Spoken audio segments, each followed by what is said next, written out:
నమస్తే అండి, నేను doctor Praful, consultant radiologist, Harsha vascular centre. నేను హర్ష గారితో గత 6 ఏళ్లుగా పనిచేస్తున్నాను. అందరికీ నమస్కారం అండి. HVC టాక్స్ కి వెల్కమ్. మీ అందరికీ తెలుసు, నా పేరు doctor Sriharsha Guttikonda, vascular and endovascular surgeon. So ఇవాళ మళ్ళీ మీ ముందుకు రావడానికి చాలా సంతోషంగా ఉంది. కదలిక ఎక్కువ లేకపోవడం అనేది ఈ రోజుల్లో మనం ఎక్కువ సాఫ్ట్వేర్ ఇంజనీర్లో అంటే లాంగ్ టైమ్ ఆఫీస్ లో స్పెండ్ చేసే వాళ్ళు, desk jobs, basically desk jobs చేసే వాళ్ళకి ఇది ప్రాబబ్లీ మోస్ట్ కామన్ ప్రాబ్లం అయి ఉండొచ్చు. వాళ్ళు గమనించకపోతూ ఉండొచ్చు. అంటే డయాబెటీస్ కాకపోయినా ఒక నార్మల్ పర్సన్ లో, అంటే 25 నుంచి 40 ఏళ్ల వయసు ఉన్న వాళ్ళలో ఇలాంటి జాబ్స్ చేసే వాళ్ళలో కూడా ఇలాంటి సమస్యలు రావడానికి అవకాశం ఉందా? అబ్సల్యూట్లీ.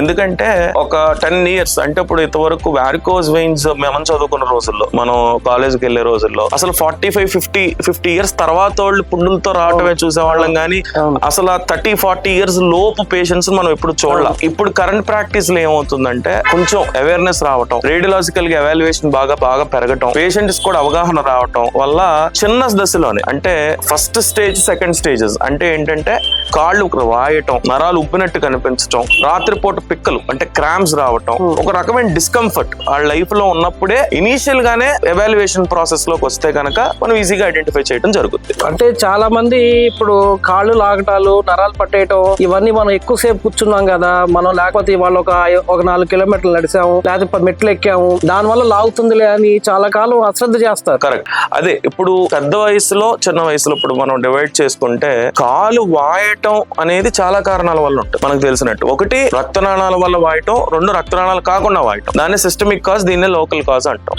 రక్తనాళాల వల్ల వాసే వాపు ఎప్పుడు టిపికల్ గా మడం దగ్గర నుంచి పాదం వరకు మాత్రమే కనిపిస్తూ ఉంటుంది, లేదా అక్కడి నుంచి పిక్కల దాకా కనిపిస్తూ ఉంటుంది. సిస్టమిక్ గా అంటే ఇతర కారణాల వల్ల వచ్చే వాపు కాలంతా పైనుంచి కింద దాకా వాయటం జరుగుతుంది, ముట్టుకుంటే చొట్టలాగా పడుతుంది. ఈ 2 చిన్న వ్యత్యాసం చూసుకుంటే చాలా తేలిగ్గా మనం వాపు యొక్క డిఫరెన్సియేషన్ క్లియర్ గా చూసుకోవచ్చు. జనరల్ గా ఈ వాస్కులర్ ప్రాబ్లమ్స్ లో ఎక్కువ మంది అదే ఆర్టీరియల్ వెయిన్స్ ఇందాక మనం డిస్కస్ చేసినట్టు దాంట్లో ఉన్న డిఫరెన్సెస్ ఏంటో తెలుసుకోవటం చాలా కష్టం.